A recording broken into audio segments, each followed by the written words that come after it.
दक्ष police news, पहिले खाकी मग बाकी। छत्रपती शिवाजी महाराजांची समाधी लोकमान्य टिळकांनी शोधून काढली।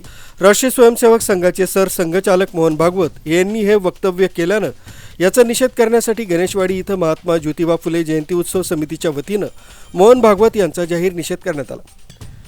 तसंच 1818ला रायगड इंग्रजांनी जिंकला, त्यानंतर 1869ला महात्मा ज्योतिबा फुले रायगड किल्ल्यावर गेले।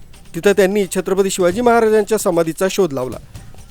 त्यानंतर महात्मा फुले यांनी छत्रपती शिवाजी महाराजांचे पोवाडे लिहिले। महात्मा फुले यांनी छत्रपती शिवाजी महाराजांच्या रायगड इथं समाधीचा जीर्णोद्धार चळवळ सुरू केली, अशी प्रतिक्रिया महात्मा ज्योतिराव फुले यांच्या पुतळ्यासमोर समितीचे अध्यक्ष अंबादास खैरे यांनी व्यक्त केली।